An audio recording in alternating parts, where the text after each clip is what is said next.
So, good afternoon again, all of you. We'll start the second sessions of today's event, and here Professor Stark will be talking about the drug developments application from the selectivity to targeted promiscuity. Okay, so this session, after these sessions, we'll be closing that the actual program, and then we'll go for the valedictory. So this is the last lecturing session. So please be very much attentive and clarify your doubts if you have any questions. So the last time of this visit of Professor Stark, he'll be talking. Hopefully, maybe in future again he'll be lecturing. So this is the last lecture. Thank you very much. This is all about this.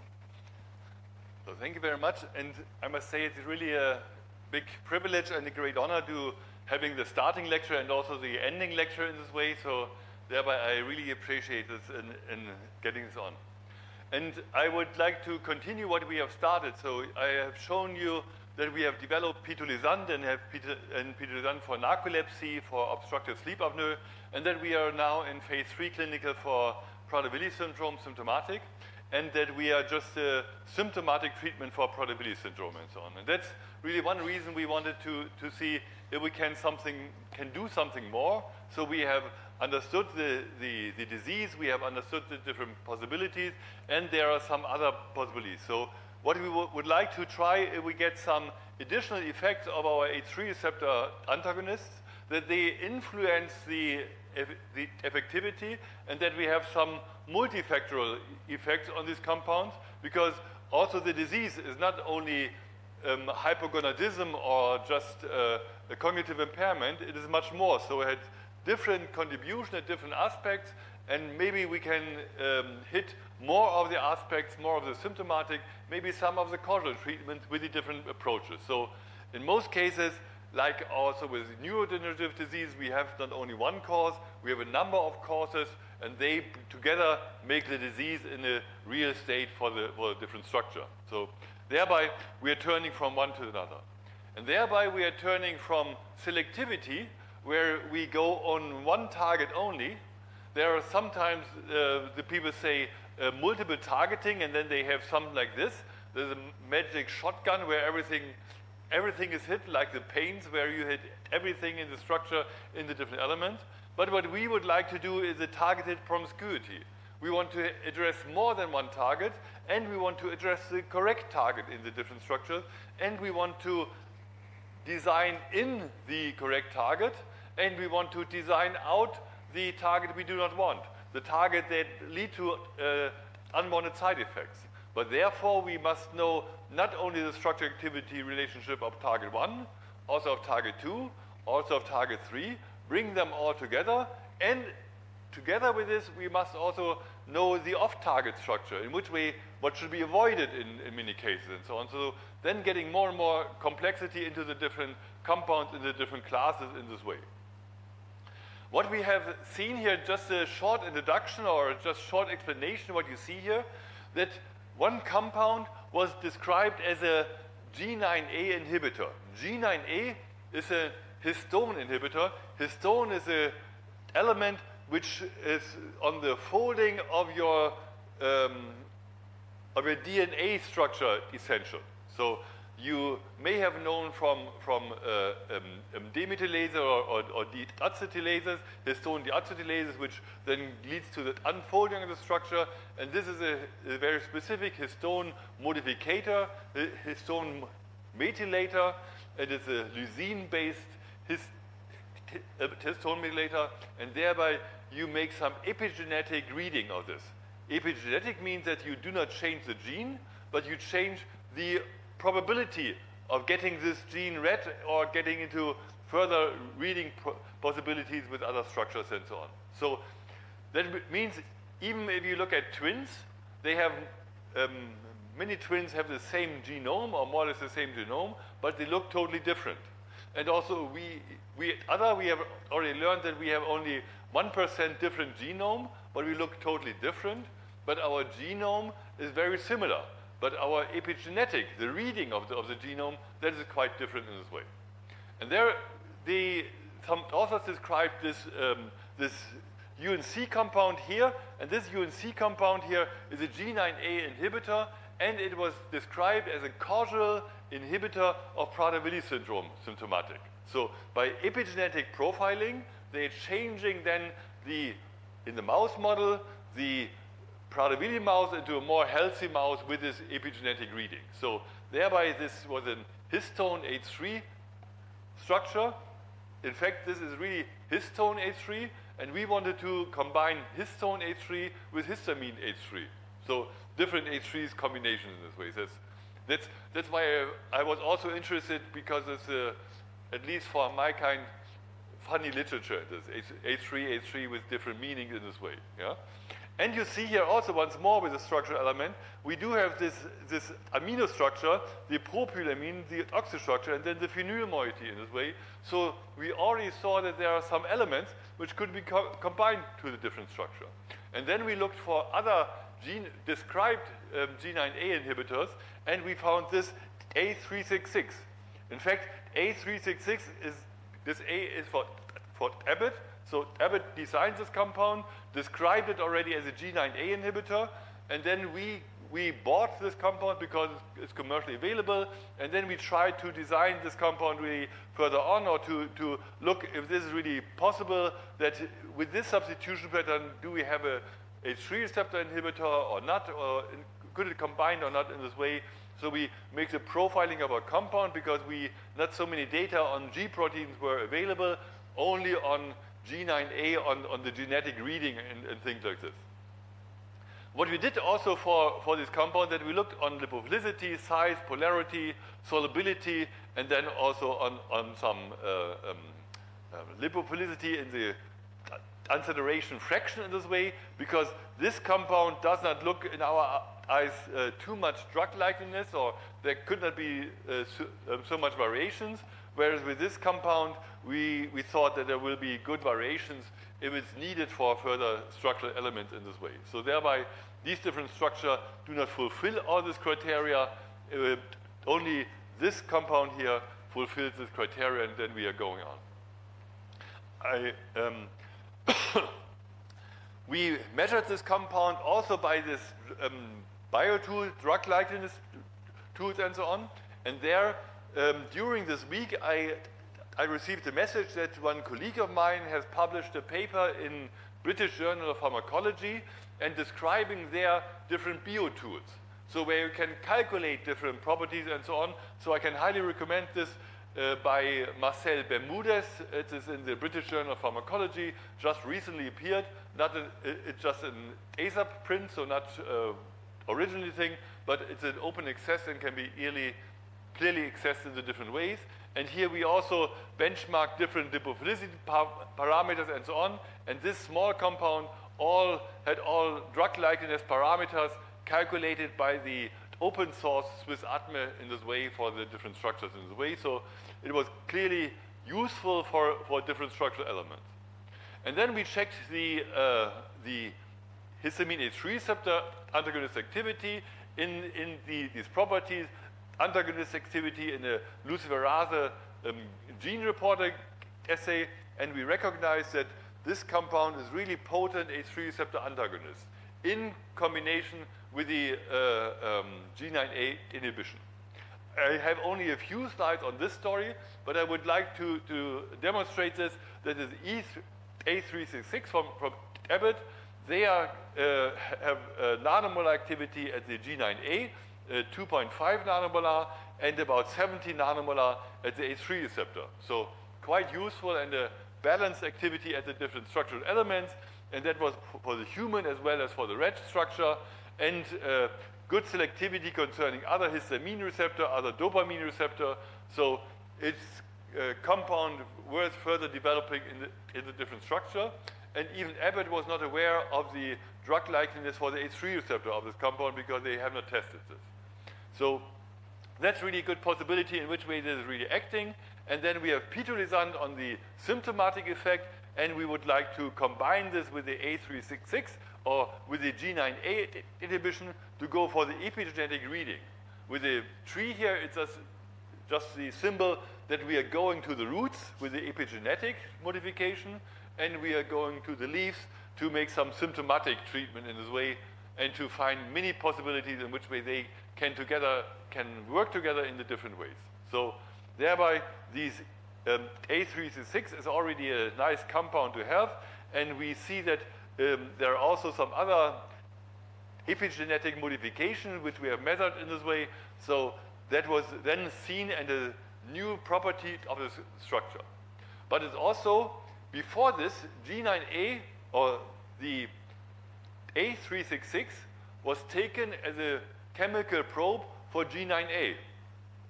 So with our screening, we could show that it's maybe not the best chemical probe, because it's also binding to the histamine H3 receptor, and thereby the properties of the chemical probe may be limited in some studies, as you see also some other effects. So thereby, with additional screening, additional learning, you see some of the additional structures in this way. And thereby, the A36 is one of our starting materials now for making combined histamine H3 receptor and histone H3 methyltransferase inhibitors for making a combinatorial chemistry, multi-drug combination in this way, in one compound having multiple properties in this way. And thereby hopefully get into a new treatment for Prader-Willi syndrome children to get both things combined into this aspect. Just to show that we are really working on different aspects for the different properties in this way.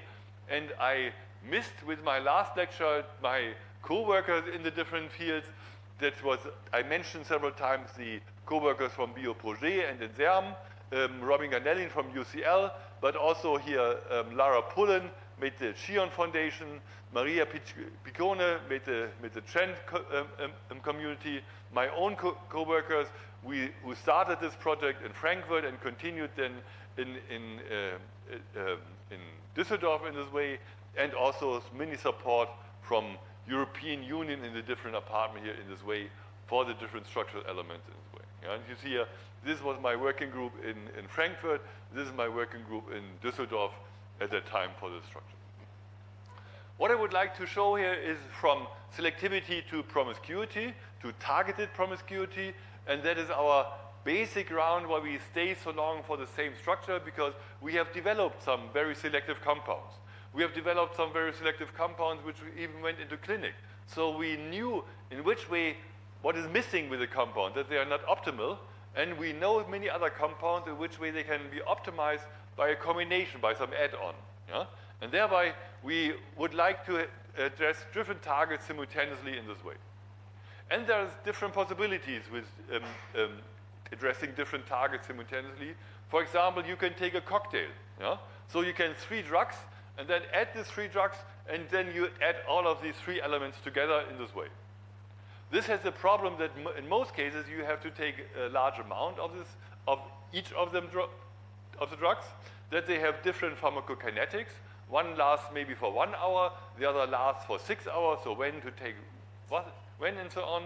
The distribution is different, maybe they have additional interactions and so on. So it's always increasing all the difficulties if you take some cocktails.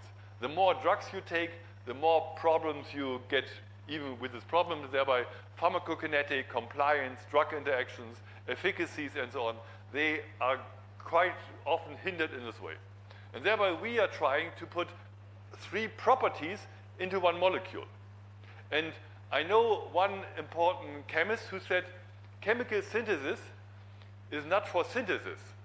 It's for the synthesis of properties in molecules. And that's really what we are doing. We would like to include properties in our molecules, and especially design properties for our compounds we're looking for in this way. This can be done in different ways. You already saw that there are some cleavable ways in which pharmacophore 1 and the other pharmacophore could be combined by a cleavable chain, and then they are released at a certain scale, and then you give 1 compound, but at the end you have to investigate 2 compounds or 3 compounds, because the uncleaved structure, cleave partner 1, cleave partner 2, so that's also quite a lot of different things you have to investigate. Whereas when they are just connected by a chain, then you only have 1 compound in this way, but the chain must be acceptable, quite often get into longer molecules. Or you can some additive or at best integrative compounds where you have some overlapping of the pharmacophoric elements in this way. Can you already see what is the main advantage for the integrative compounds in comparison to all of the other compounds? Lower molecular weight. Yeah?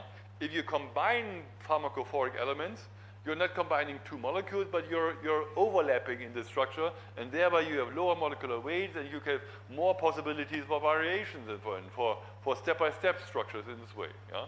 As you've seen with many of the other structures here, that there are many possibilities in which way this is really done.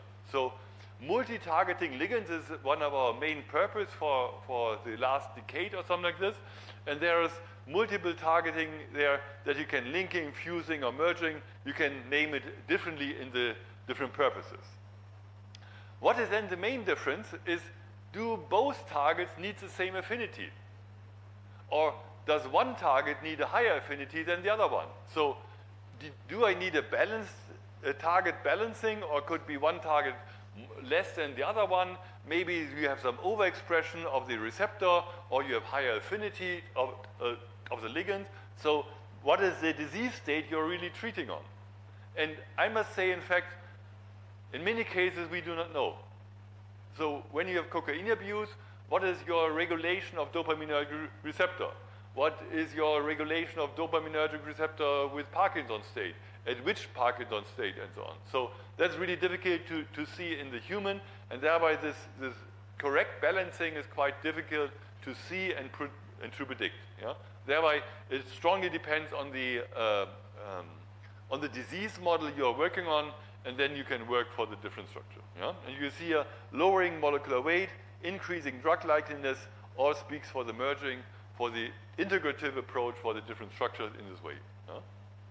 So, when you are successful, I always go for the success, and then we make some changes for the different structures, and thereby this P2 design is still our main structure for the different elements.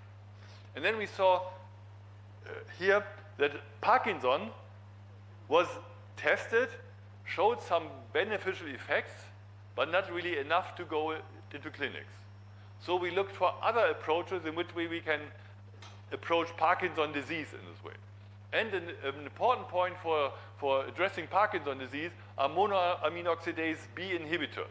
So there are two different monoamine oxidase, and the monoamine oxidase B is mostly transforming dopamine, but also other phenylethylamines, whereas A is responsible for serotonin and epinephrine and so on. So it should have a relative selectivity for MAO-B, and then this could be done.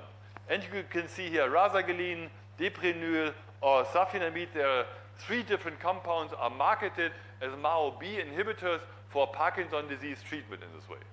You clearly see, hopefully, that they are 2 different classes of compounds, whereas here you have the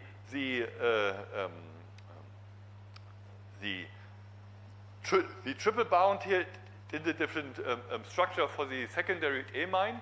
These are irreversible inhibitors because they react with the MAO-B at the FDA, the flavine monooxygenase stage on the interaction, and they are interacting irreversible. Whereas here, this structure is a derivative of the amino acid you see, and this is a reversible inhibitor, a little bit lower potency, but has also some additional potassium channel activity in this way. So, sodium channel activity in this way. So they do have some additional effects on depression, mostly on Parkinson, but they are really in this way. And then we were looking in which way we can combine one to the other element in this way, and then get into the different structure. This was done already with us and also with other groups. So there were already combination of the H3 receptor with other targets in this way. And you see here, there were combination with other G protein coupled receptor. There were combination with other enzymes, histamine methyltransferase, acetylcholine and butyrylcholine esterase. In fact, also by us. There were combination by transporters, mostly by Pfizer and by J&J, Johnson & Johnson. And we also made some signaling overlapping with NO signaling. And now we wanted to do some enzyme coupling to MAO-A, but mostly to MAO-B in this way to get into new compounds into multi-targeting drug design for this ligand and so on. So that's what we are going on. So we have our clear structure, we have some elements, and now you can see here, you have here this aromatic moiety, here the aromatic moiety, here the aromatic moiety, and then we can combine these different structures. Our main point going for this, that we were profiling ciproxifan furthermore. And ciproxifan, which I also explained as a chemical probe before, thereby I needed this 2 hours explanation before to come to this story in this way. You see, here we explained that ciproxifan is a moderate inhibitor of monoamine oxidase B and also slightly to monoamine oxidase A. So we already saw that some of the H3 receptor antagonists, they could inhibit simultaneously MAO A and even better MAO B for a certain extent. So that we took as a very nice starting point, that further compounds were developed, and then we looked here for the non-dimazole compound, and here even the MAO B preference was slightly enhanced. There was a 100-fold selectivity between these receptors, and here in the red dot you see that's even much larger affine for the histamine H3 receptor. So we have about micromolar affinity for the MAO B, and we have nanomolar affinity for histamine H3 receptor. Maybe not the best balance, because when we look for the MAO B inhibition, most of the other irreversible inhibitors are also in the nanomolar, maybe 2 to 3-digit nanomolar concentration range, but not really in the micromolar concentration range. So there must be some further improvements where we go better into the balanced activity we are having here for the histamine H3 receptor, for the structure and for the structural element in this way. So we had some previous investigations where we only prepared some MAO inhibitors. So our previous investigation on MAO inhibitors were looking for these ketones in this way. And you see here, there are some similarity to what have been observed with our ciproxifan. And here we made some further variation with a double bound on this side. And even these compounds have then MAO B in a nanomolar activity for 9.2, or here 3 nanomolar activity. And these compounds were even more promising because they exhibited higher selectivity for MAO A. So we're not only working on H3 always, we also have other enzymes where we modulate or make some other modifications and so on. But in most cases, then we try to optimize our structures. And here is our optimization strategy to bring 2 different strategies together in the different approaches here for the way. And then we took these examples, and then we added these compounds here for different structural elements, and then added these compounds for different possibilities for new potent histamine H3 receptor antagonists with some additional properties for MAO B, maybe for MAO B in this way. Yeah? And you see here, since this is our real research, I'm demonstrating here my first slide for synthesis, really, or in fact, my second slide for synthesis, because this is organic synthesis, and you can read this everywhere. So the main point here is for medicine chemistry, in which you go on for this, but you see it's easy combination for different possibilities for ether formation, for condensation reaction at different points. So to my mind, classical chemistry, which nearly goes on for the different points, for the different structure. What was seen then with some of these compounds, that some of these compounds had some alpha-beta unsaturated ketone structural elements here. Like you see here, alpha-beta unsaturated ketone element in the structure, possible Michael acceptor, potential pain inhibitor, pan-assay interfering inhibitor in this way. And then we tested this compound for nucleophilic properties. Normally, you test this compound by the addition of glutathione, because that is the regular detoxification the body takes. Yeah? So glutathione makes some detoxification and makes some thioether bond, and then glutathione is then measuring here. What we were taking then, we were taking acetylcysteine as an easy, versatile, and also cheap substitute of glutathione, because it also contains the thiol moiety, and then we checked in which way this acetylcysteine is adding to the buffer medium. And we could check it on different purposes. So you can check it by NMR studies, in which way this is added, or we were taking our mass spectrometry, which then calculating the different masses that have been explained, and that could be easily done by different procedures.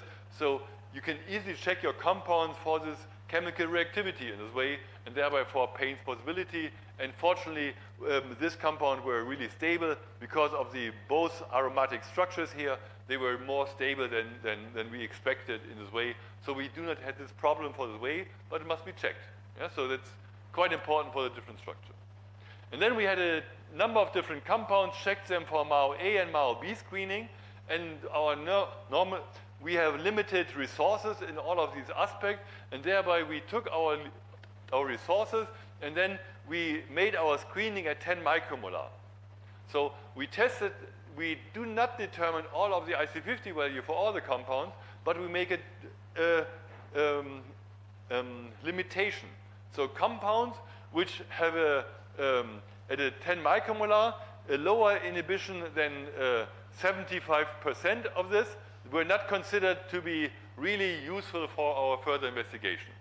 And a few compounds really break this border, and then these compounds were really taken for real investigation, for determining of IC50 value, for determining of selectivity, for determining also another aspect. So by that way, we had a triple determination of a one-point structure, one-point biochemical activity, and this reduces our cost for the screening and so on. Yeah, because here we have one-point screening in triplicate to be sure from the statistic evaluation on this, but then we make 7 or 8 points also in triplicate for the IC50 determination and so on. So that was much easier here to get this 70.5 cutoff inhibition for the one-point screening with the different compounds. What was also seen that there are also some compounds which do not display selectivity, but most of our compounds really display some good selectivity, especially the ones with a higher activity. They were quite promising in this activity range and went on for the different structures. So then we made this exact inhibition, and then we showed all of the different test concentrations. With some, we get even to lower test concentration, to 2 or to 5 micromolar, and to see then our compounds. And we compared this to the histamine E3 receptor affinity, and they were between 6,000 and 2 nanomolar. So wide range for the different compounds in this way. And so we also have to look here for the different compounds in this way.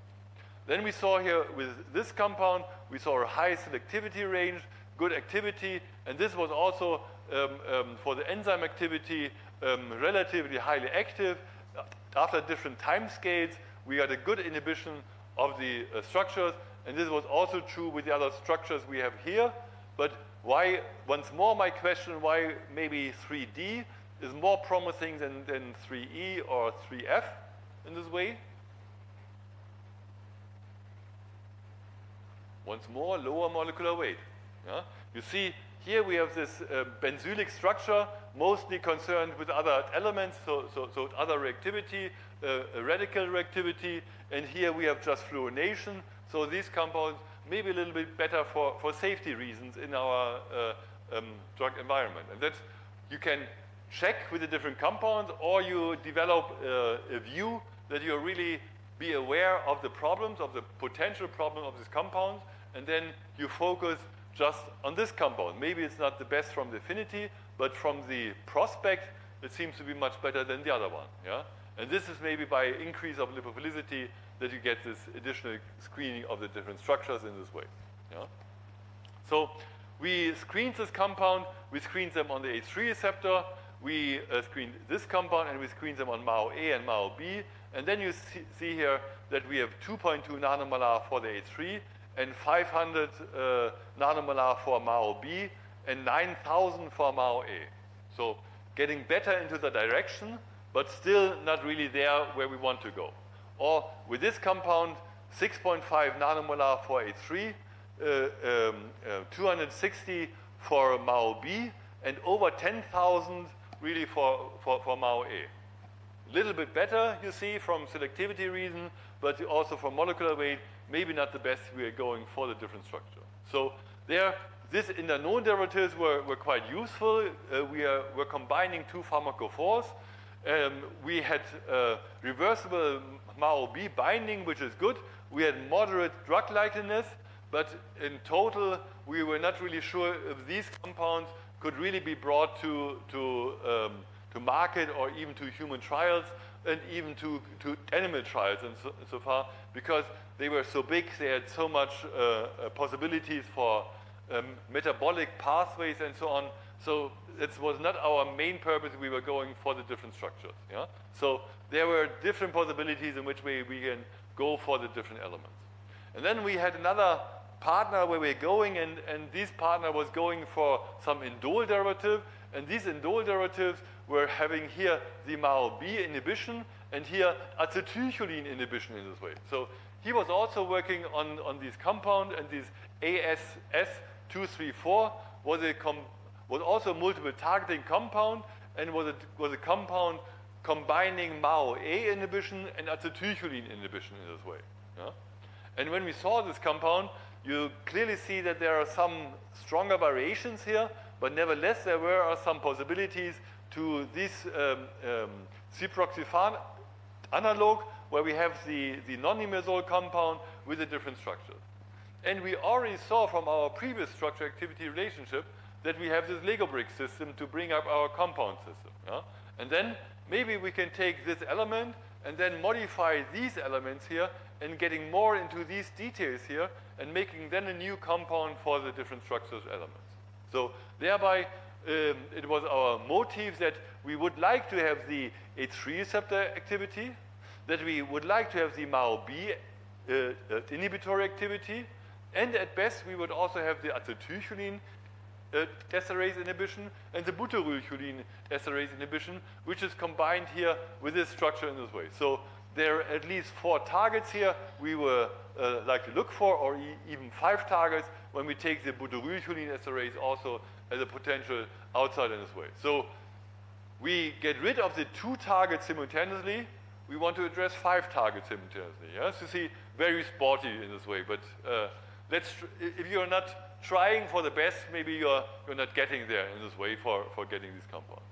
In fact, then we made a couple of different compounds where we have this indole structure and we have this benzylic-like structural element for the ASS compound, and we made the combination, and with a small number of compounds, in fact, even we were less than 6 or 7 compounds we made in the series, and then one of these compounds was our initial structure with this element here, and this is later on called contilizant, and we have 11 nanomolar activity for the histamine H3 receptor. And I will disclose a little bit more what we have here. It was a straightforward synthesis when you have this element here. Yeah? This is really the crucial element. It could be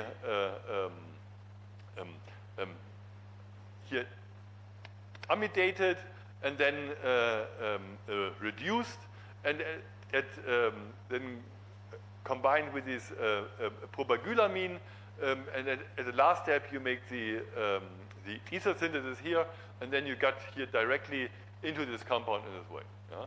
I think the alkylation is a little bit tricky at the final step, but nevertheless, all of the other steps are quite working fine for this approach and so on. And it turned out that this compound was not only active for the histamine H3 receptor. We made some modeling here. We could also show that the modeling for the MAO-B with this element here also showed some elements of irreversible binding moieties. Mostly even better here for MAO-B in this way. So slight MAO-A, better with MAO-B, and also for the acetylcholine esterase inhibition, this compound was nice. But this also included that we have not only one molecular modeling, that we have at least 4 or 5 molecular modeling procedures, because different enzymes, different GPCRs and so on, so that workload tremendously increases with the targets you're working on in this way. So that's also must be sure in this way. So then we made this compound, this was our starting compound, this contilizant, and this compound without the propagyl moiety here, this MTL compound, and you see with this compound, we did not get any MAO A or MAO B activity. With contilizant, we did not exactly reach this activity, but minus log IC50 values about 7.1 were really sufficient already for the structure, but you also see that there are different time points, 0 and 30 minutes. So with the inhibition of the enzymes, you're not really going for IC50 value. Very often you go for Km values and so on. And this gets even more complicated when you go for irreversible binding for enzymes, because then your enzyme stops working, and then the IC50 is not the determining effect, but the duration of the compound on the enzyme really, or in which way the enzyme can be rebuilt in the different structure, that are really then the important point in this way. So not always is IC50 the main point in this way, and thereby we took this contilizant even for longer testing, and then we see even with longer testing, the slightly reduction in the effectivity, but nevertheless quite good for the different targets. So when we had our starting compound, this compound we had low activity for the histamine H3 receptor, which is here in this web, in the spider web declaration, where we have the H3 acetylcholine, butyryl, MAO A, so MAO A and MAO B activity, and then calculated as pKa value or a PIC50 value. So then the longer it is here, the higher the affinity here. And this compound has higher affinity for MAO A than for MAO B, and has moderate affinity to H3.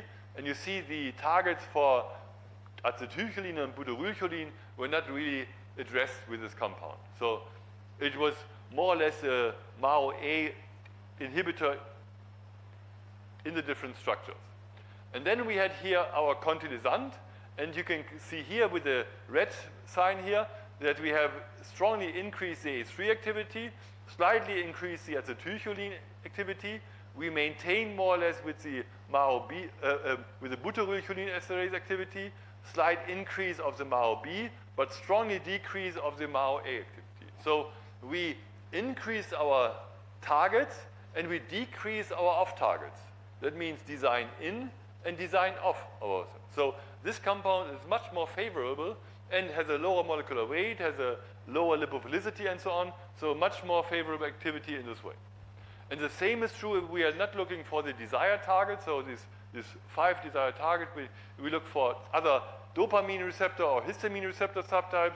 Even with these other receptor subtypes which are unwanted, we do not have any real effect on these compounds. So it was a nice example of designing in structures and designing off the corresponding element. Because very often, when you change your lead structure and you make something in addition to this, then you get some additional activity at some other partners in this way. So that's, in many cases, you have some histamine H1 receptor activity and then get some sleepiness and so on. So that's really the main problems we are having here. And then this contilizant was further characterized, and we also took the antioxidative level because we have some benzylic, or in the indole structure, some benzylic-like element in this way. So we have some radical scavenging activity. And here with the red bars, you see the radical scavenging activity of contilizant in comparison to melatonin or the previous compounds. And in most cases, we were better, or in all cases, we were better than the AS compound. But in most cases, even here with the rotenone model here, we got even better with our compound here than the melatonin, another target, which is then the protective effect. So even with the neuroprotective effect, antioxidative or neurodegenerative, prevention of neurodegenerative effects, we were much better than our starting compound and showed a clear improvement. And we are here also above 60% with most of these areas in this way. With the radical scavenging effect, we also take this oxygen general radical absorbance capacity effect, normally only called ORAC assay. Yeah? And with the ORAC assay, you're testing ferulic acid, and then you test your own compound in comparison to ferulic acid, in which way they can inhibit then this oxidation procedure in this way. And then you see here with different concentration of a compound, we could concentration dependent inhibit this oxidation, and thereby have also directly an antioxidant effect of this compound. So in addition to the neuroprotective effect, we have the antioxidant effect, and I must say the antioxidant effect may be even more prominent because oxidation and oxidative processes may be one of the reasons of Parkinson's disease. So that would be maybe disease-modifying compounds when they get into more structure in this way. Yeah? And then you have this comparison, 3.74 to 3.59, so even slightly more potent than this reference compounds, our chemical probe, ferulic acid for the antioxidant effect. Then we went into further studies into some animal trials, and there we looked at models of learning and memory, and also on lipopolysaccharide. So the lipopolysaccharide, the beta structures are then also connected to Alzheimer or Parkinson in this way. And then we made some novel object recognition. So the mice are placed here, and then they are exploring this chamber, and then they are taking out. This is done several times, and then you are measuring the time needed there. And then you put the mice into the same chamber, but you have exchanged one object here, and then the mice is very eager to learn the new object, and then they spend much more time at the new object than at the old object. And then you can look in which way this new object recognition really reflects some time in this way, and thereby calculate the learning and memory, because it learned the old factor and will explore the new factor in this way. So thereby you're getting this calculated in the different ways. And there you see also here with contilisant, this exploring factor and the learning and memory was strongly improved with this different structure.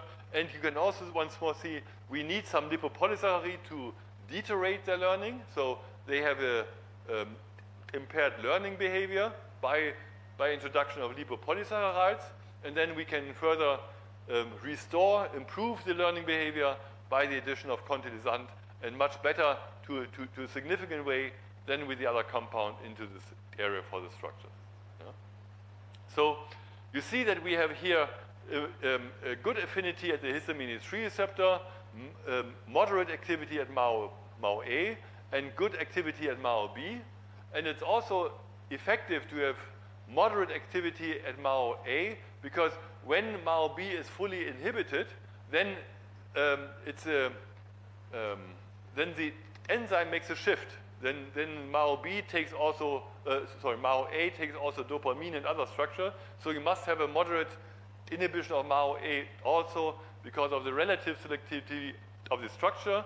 We have a moderate activity at acetylcholinesterase and a very moderate at butyrylcholinesterase. So most of our targets here about 6 or higher 6 with the log Ki values, and we have designed out all of the other structures here with the different structures. We could also show that these are, we inhibit mitochondrial intoxication by radical oxygen species, these ROS species.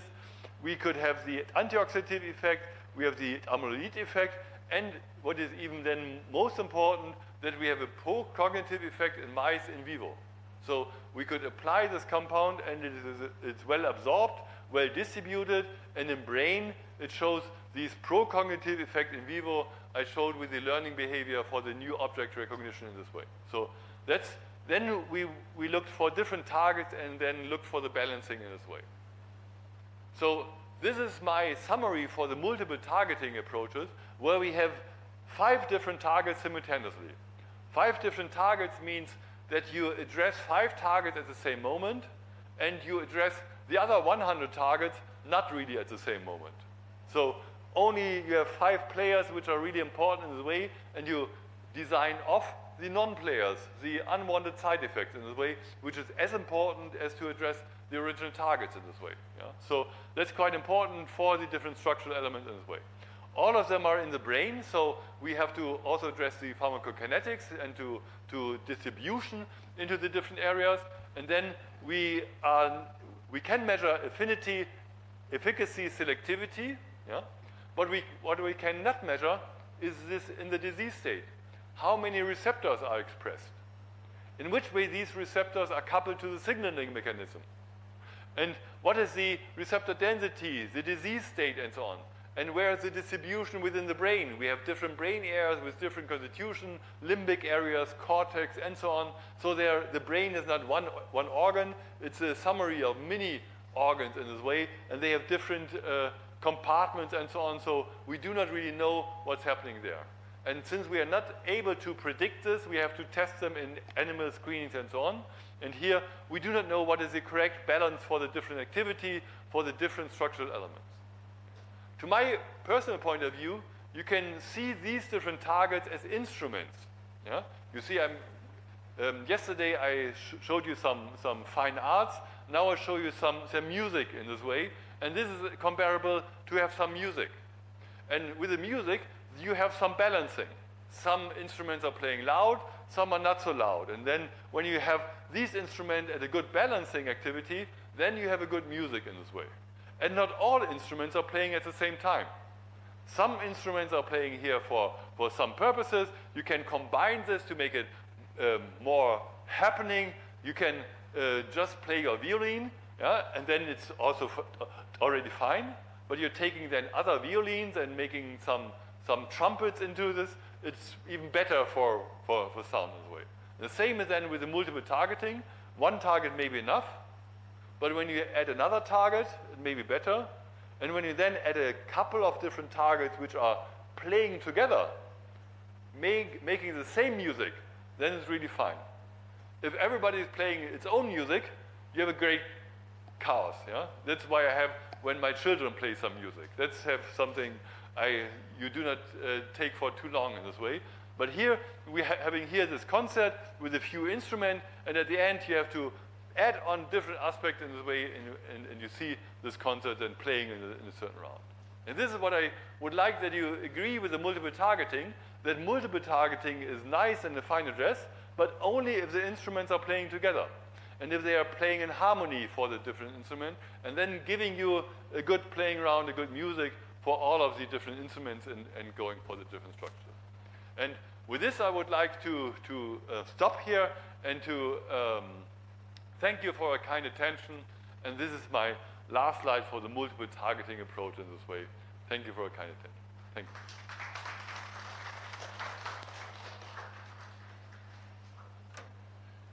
Any questions? Or too tired? Which I clearly understand after 1 week. Question, please.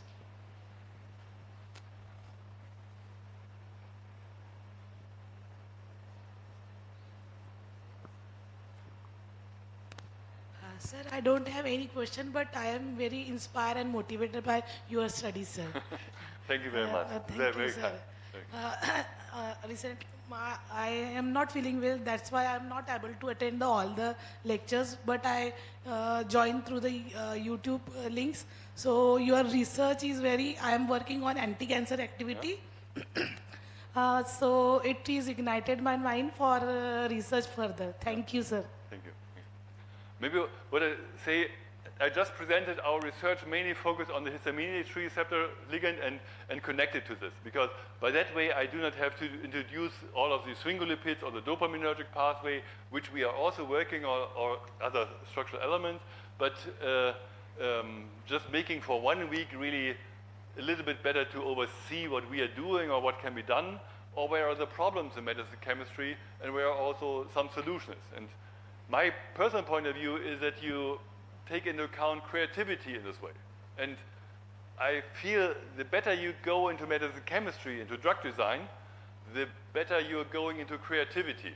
Yeah, so that's not really, it is good handwork for chemistry, it's very good knowledge in this way, but then what I described yesterday with the pattern recognition and so on, that there are some other possibilities in which way you can put this into a new aspect into this way, and to get new and innovative approaches, it's very helpful to know the old ones.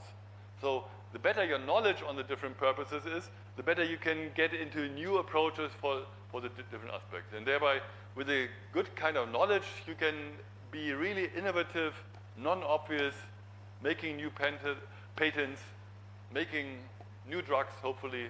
Yeah? But it takes a lot of time, work, and also sometimes a little bit of luck. Any more questions?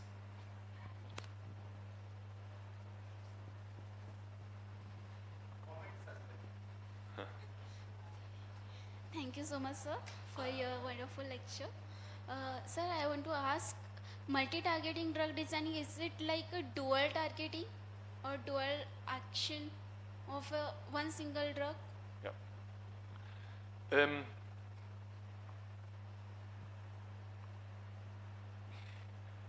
There are, with these drugs, there are multiple actions. Yeah. You are saying the multi-targeting drug designing. Yeah. But I am saying the multi-targeting drug designing, through multi-targeting drug designing, we can design the dual targeting. Yes. Like if you want to control the hypertension, you have four types of target. I guess two of them is AT, angiotensin, or AC. Yeah. So one drug can simultaneously act on these two targets. Yes. Is this drug designing method, multi-targeting drug designing method, can we do this? Yeah. From the molecular aspects, yeah? Yes. When you have one receptor, then this can only act with one molecule and can only interact with one of the interaction site. When you have the other target, then it interacts with another molecule, but also with the same structure of the molecule, but one molecule interacts only with one of these receptor at a time. Because that just means receptor occupancy by your compound. There are also some possibilities in which way you have two targets nearby, and then you can make two binding sites, and then you have dual targeting within one structure, and you have the combination of this. But with this approach that I have, because the H3 receptor is on the cell membrane, the monoamine oxidase is on the mitochondrial membrane, so they are not coming together. So these drugs, they act on different positions of the cells, and they do not act together. What you're saying when you have, for example, some dimerization of the structure, two different binding points, then you would increase the binding if you have both targets addressed simultaneously. But to my mind, it's not multiple targeting, it's multiple ligand recognition, because you address the same target, but on different binding sites and so on. That's also multiple binding, but on the same target. And thereby you increase the probability, binding affinity. Is there any way we can do the dual action of one single drug? If you know both binding properties and you know the distancing of both binding properties, you can design some compounds like this. So from theory, it is possible. We tried this on the receptor dimerization H3 and dopamine, and we were not successful to address them simultaneously. So there we saw that they are in the membrane, and then we localized the structure, and then we made some compound in which way this pharmacophore is connected to this pharmacophore, but the distance was so long that it took all the mini polyethylene glycol units into this way, and even this was not enough because we were going through the membrane. And what is mostly thought that you have to go outside the membrane and then inside the membrane, but that gives even more flexibility for the different compounds. But we were not successful on this. Some compounds are described in the morphine receptor, in the opioid receptor subtypes, which should be successful.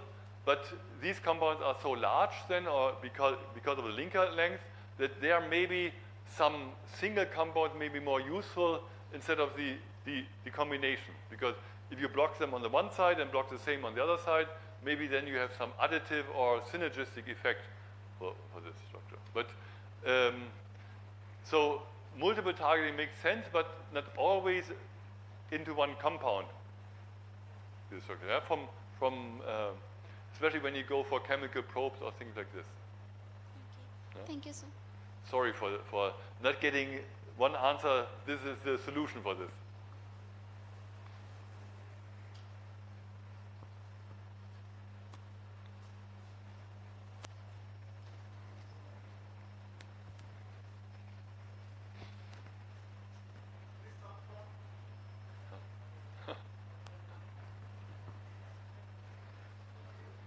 Good afternoon, sir. Yeah. How does the proxiform across the blood-brain barrier and central nervous system activity? This compound has just a poor basicity from the imidazole moiety and has no acidic element, so it's in a neutral form within the blood, and thereby it's quite lipophilic, and by passive diffusion it crosses the blood-brain barrier. And then it's a little bit, it has a protein binding capacity in this way, which is described, but in the brain it is more stuck to the brain protein and brain lipids in this way, and thereby this compound has a higher concentration in the brain than in the blood after some time. After absorption, it has a higher distribution in the brain than in the blood, which makes it even more comfortable for the things, because we have a low receptor expression in the periphery from the H3 receptor, but there are some H3 receptor. And normally we do not address these receptors because all of our compounds belong to the similar classes of the imidazole and non-imidazole classes, and many of them, they have a higher distribution in the brain than in the plasma, and thereby they get more effective in CNS diseases than in peripheral diseases. Yeah? Which is totally different when we work on the histamine H4 receptor. There we stuck mostly for the periphery, and we want to have more hydrophilic compounds which are less distributed in the brain. The H4 receptor is a peripheral receptor, not a central receptor. Good. Thank you.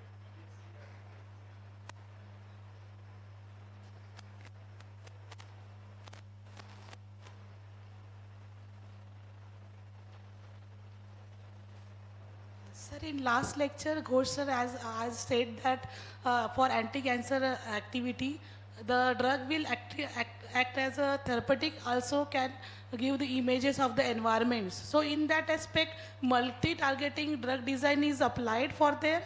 Yes, for sure. The main problem, if you have your real cancer target, Yes. then you can address this target. But the target is not cancer, it's just some protein, some protein molecule you have to address, and there you must see what properties these compounds have in the cell. And it would, when you address these cell lines, for example, kinases or other proliferatory enzymes, they are helpful, but you must also be aware that this is not there, or not in this concentration there, in the healthy cells. So you do not want to kill all cells, you want to kill only the cancer cells. Yes. So thereby you must have some selectivity, and that is important by your target selection. Yes, So you can kill a lot of cells, this is not the problem. Yeah? Many drugs are toxic, but then you have to decide what is the acceptable range that I kill healthy cells instead of cancer cells. And that's, you see the risk-benefit ratio goes always more and more into benefit and less risk. Yeah? And with the classical alkylation agents, at least in Germany they are still used, but more frequently we are using kinase inhibitors or PD-1 inhibitors, so death cell receptors and things like this. So more specific structures which influence the immune system and help the body to fight for the cancer, We stop the cancer grow, increase the immune system response, and thereby the normal response. I'm pretty sure that almost all of us, we do have some cancer cells in our body at the moment. Yeah? But they are fought by the immune system. Good health conditions, good eating, sports, things like this. Not only drugs. Thank you so much, sir. Your all sessions were very informative. My question is, sir, what are the different challenges in multi-targeting drug discovery? Because it may lead to the side effects along with the off-target side effects also. The multiple targeting is that you must know all of the targets, you must know all of the structure-activity relationship, and you must all know the off-targets, which are normally combined. And here what we are using, all of our targets are already described as drugs. So we have a quite good knowledge what these drugs are doing and what they are not doing, or what side effects they have. So we really go into literature before we are starting here, and then we check all of the different aspects before we start such a project, if it's useful or not.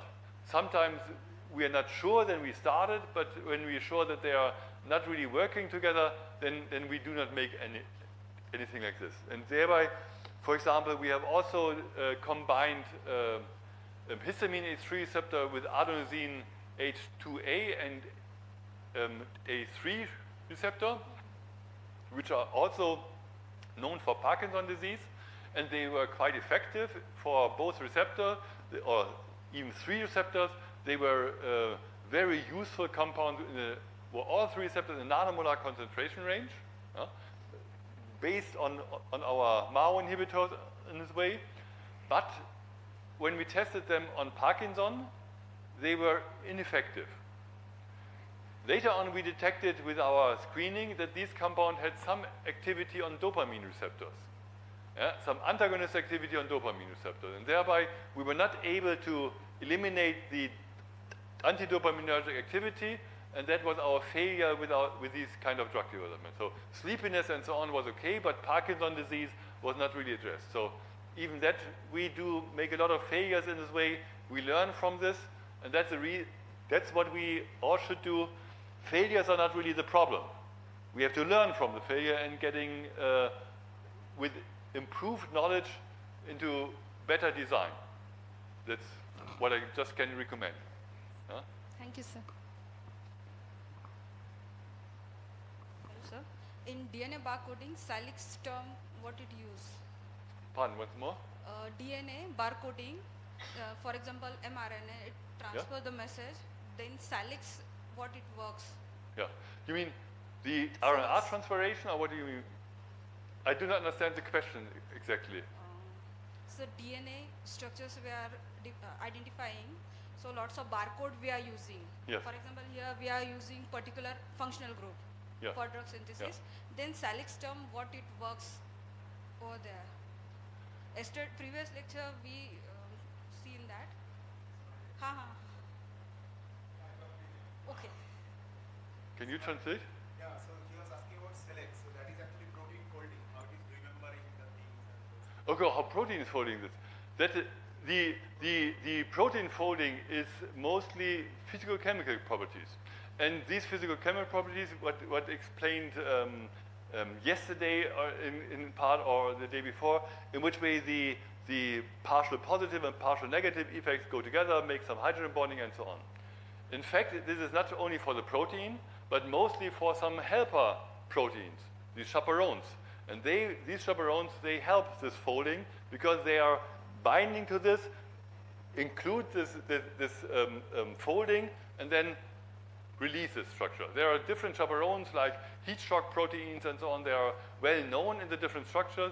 They are confirming, or they are helping that the proteins are not freely fluid in all of the area, that they are orienting in some pathway.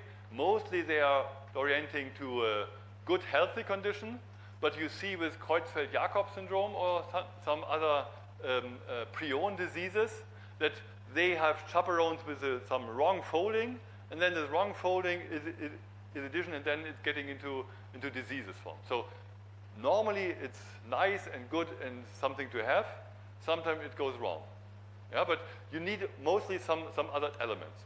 What is, maybe I may also add here, not to be too explicit, but also the osmotic factor is really important with the structure. So how many ions do you have in your solution? And do you have sodium or potassium, or do you have calcium or magnesium? This influences the structure, and then maybe in some cases you get different structures. So even the other elements which are in your buffer have strong influence on your protein folding, which is quite often underestimated. Yeah? Any other questions from? Please ask more questions. This is the last lecture. Yeah, please, yes. Hello, sir. Sir, if we have discovered any new plant species which has suppose antibacterial properties, but we don't know from starting. Yeah. So how can we predict this plant has these properties or not? Or there is any method? Yeah. The drug likeness properties you can easily determine by lipophilicity, by the physicochemical characterization of these compounds, and you have the antibacterial activity of your compound, because that was the reason you selected this compound, and thereby you can on relatively short term, you can calculate the drug likeliness and drug likeness possibility. The main problem here with the antibiotic activity is that you are killing your bacteria, and that's your measurement.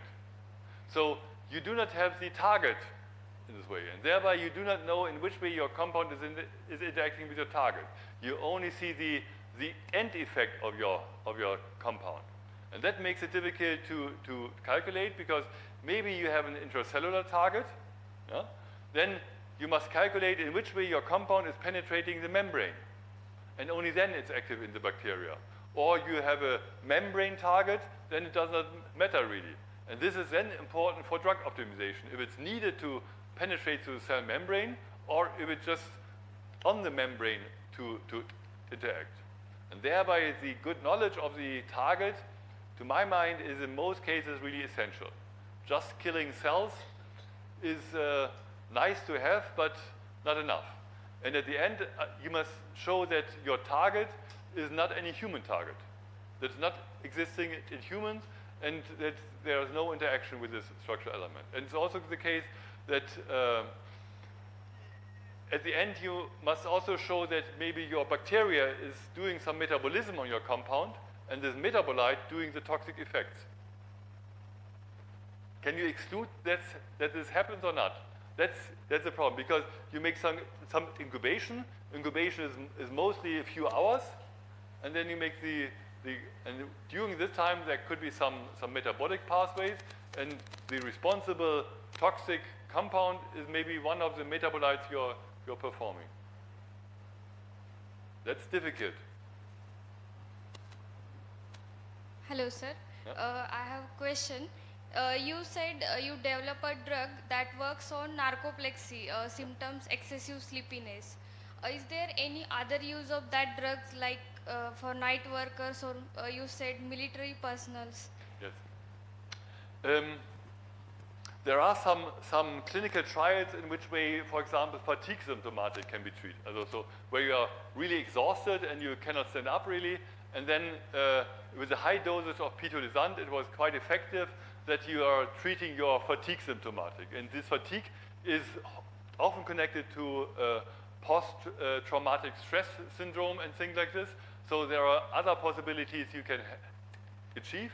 I must say that at our university, we are obliged not to be connected to any military research in this way. So thereby, I cannot give any information on this, if there is something done or not done. We are not doing anything in this way, and I have not read anything in this way. But from a theoretical aspect, it's clear. And I must say that during, I think, First or Second World War, the pilots, they were taking large doses of caffeine and amphetamines just to stay awake, and they got addicted to this at that stage. And this is something where you can stay alert and get not addicted for a long time, but I have no clue really.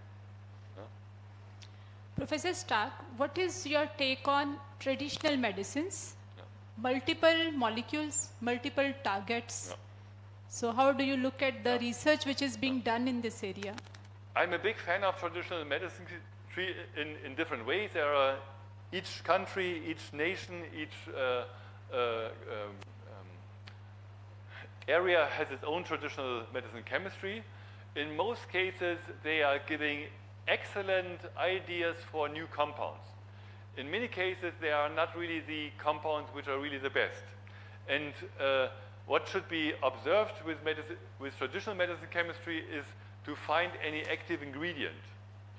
That is really, to my point, we are believing that not drinking tea or not the preparation of this, so we are not working on the homeopathic element in this way, and you know from your own Ayurveda medicine, there are some things which are more active than others, and some things need some prescription, where others are really active all the way and so on. And when you are having this acting all the way, then you can be pretty sure that there is something inside which is helpful. The main problem is that they are mostly plant-based structures in this way, and the quality, the maintaining of the quality is very difficult in this way, and thereby you do not know if you have more or less in one or the other structure when you start these different elements. And to my mind, here's also, if you have one active ingredient, then in many cases, if you have some sugar elements and some lipids and so on, they are increasing their lipophilicity, they are increasing their extraction behavior, they are increasing some additional properties in this way, and thereby it's not only one compound, but one compound in addition to some other mixtures are quite important in many aspects. And that's, to my mind, the main difficulty, that you at the best, you can detect and determine your active compound. Yeah, that would be the best always. And then makes an isolation of the compound, and then maybe we synthesize or derivative this compound, and that would be the most optimum. Because by that way, you're not depending on the surrounding, on the glucose structure, on if you have taken this in January or in February or in May, what is really the best month to take this? This is just by traditional, without science, is not really useful in this way. And thereby, my account goes that you determine the active ingredient, and then you have some possibilities. In Germany, we have the rules that when you have some plant-based structural elements, which can be prescribed for medicine, you have to determine at least one active ingredient in this way. Yeah? And this active ingredient, this then is standardized. So when you have some tablets or some liquids, when you buy these tablets or these liquids, they always have the same account of this standard material in this. By that way, you have some standardization. They are still made of the plant, so they are not really in this way, but different plant materials put them together to maintain this at a similar quality. This means we look for standardization of this medicine. We still keep this standardized traditional medicine in-house, because we see the benefit, also price benefit and things like this, but there must be also a quality assurance in this way. Yeah. There is a similar rule in India also. In the category of phytopharmaceuticals, those products must be standardized all the time. So that means we still are recognizing surprising uses of these traditional medicines. Yes, there are always some surprises and things like this, and I'm pretty sure that in maybe 1/10 or maybe 1/3 of the so-called traditional standardized medicine, we have not the real ingredient in this way. Maybe it's a glycuronate or something like this.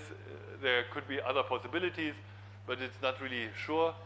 We are sure that they are active biological compounds inside, and they are for clinical evidence, and with this I could only support this. And at the end, it's always at the help for the patient. That's what is always be the most important thing. And there, I even sometimes think if you have some blue placebo, which helps the patient, it's okay. If it helps the patient, you can take a blue or red placebo. Yeah, so that's not the case. It's the only problem if everybody had to pay for it. That's something else.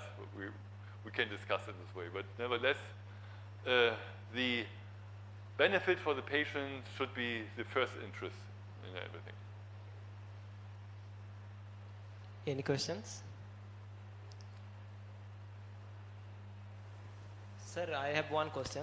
First of all, thank you for sharing your wonderful research work and thought-provoking lectures with us. And I have one question, like multi-targeting drug design, how does it differ from drug repurposing? How does the platform? Drug repurposing. Yes. Oh, on the one hand, on the other, this stick together, because when you look on the side effects of many drugs, they're not connected to their original target, they are directed to some side targets. Yeah? Sometimes they are beneficial, sometimes they are not beneficial. And then this repurposing means that we take the side effect, and this side effect may be useful for another disease. So that could be connected to, in many cases, it's connected to multiple targeting. And the more compound you give, so the larger amount you give, the larger effect on other targets you really have. We have seen this with the CYP interaction and so on, but nevertheless, this could be really connected to each other. But for repurposing, it's really a good knowledge on the compound and on the effect of the compound. And effect is really not only the therapeutic effect, the whole effect it has with the patient. Yeah? So there are some compounds which have some effect on blood pressure. Yeah? They have some effect on hair growth also. Yeah? Then be aware in which way they have some effect on hair growth. Yeah? My problem, maybe. Thank you, sir. So if there is no more questions, please join me in thanking with a big round of applause to Professor Stark for his wonderful sessions and with a very effective 5 days lecturing over here. And we should welcome him again because it's his first visit to India. I guess he also enjoyed and reciprocating to you as well to have a similar kind of response. Okay. So with that, I'll close these particular sessions, and after that, we have some time before we start the valedictory. That time we'll be conducting the exam. Okay. So that the link will be coming to your offline as well as online that WhatsApp group, and you can just go for it and get it done in half an hour. So that's it from me. Thank you. Thank you very much.